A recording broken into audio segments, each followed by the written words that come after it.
Hi guys, இன்றைக்கி நம்ம இந்த வீடியோவில் என்ன பார்க்க போகிறோம்னா பொங்கல் ரெசிபி தான் பார்க்க போகிறோம். பொங்கலுக்கு தேவையான இஞ்சி, கருவேப்பிலை, ஒரு மிளகாய் எடுத்துருக்கோம்.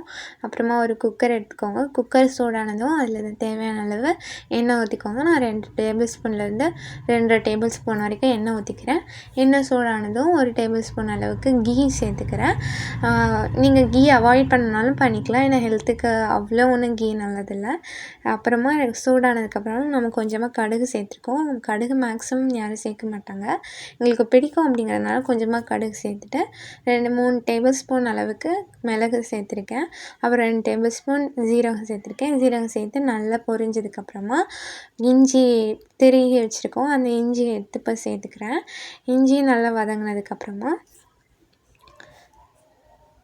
இஞ்சி நல்லா வதக்கிக்கோங்க. அது அப்படியே ஃப்ரை ஆன மாதிரி ஆகணும். இஞ்சி ரொம்ப மஸ்ட்டு, கண்டிப்பாக இஞ்சி சேருங்க, ஹெல்த்துக்கு நல்லது. அப்புறம் என்னென்னா கொஞ்சமாக கருவேப்பிலை சேர்த்துக்கிறேன். கருவேப்பிலைக்கு அப்புறம் கொஞ்சமாக ஒரு மிளகாய் சேர்த்துக்கிறேன். நான் 1 கப் அரிசி எடுத்திருக்கேன். 1 கப்புக்கு 3/4 கப்புக்கும் கம்மியாகவே நீங்கள் பச்சை பயிறு எடுத்து ஊற வச்சுக்கோங்க. இதுக்கு இப்போ கொஞ்சமாக மஞ்சள் தூள் போட்டுக்கோங்க. நிறைய பேர் மஞ்சள் தூள் போட மாட்டாங்க, நீங்கள் போடணுன்னா போட்டுக்கோங்க. ஏன்னா ஒயிட் பொங்கல் கூட நிறைய பேர் சாப்பிடுவாங்க. நான் கொஞ்சமாக மஞ்சள் சேர்த்துக்கிறேன்.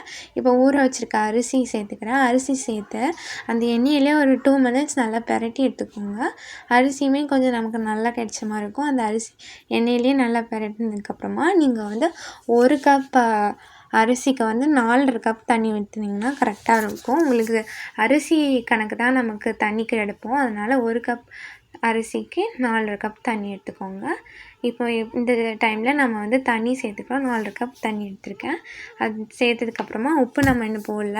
இந்த ஸ்டேஜில் உப்பு போட்டால் நீங்கள் டேஸ்ட் பண்ணி பார்த்துக்கோங்க. உங்கள் டேஸ்ட்டுக்கு தகுந்த மாதிரி உப்பு போட்டுக்கோங்க. உப்பு போட்டு குக்கரை மூடி 4 விசில் விட்டிங்கன்னா உங்களுக்கு கரெக்டாக இருக்கும்.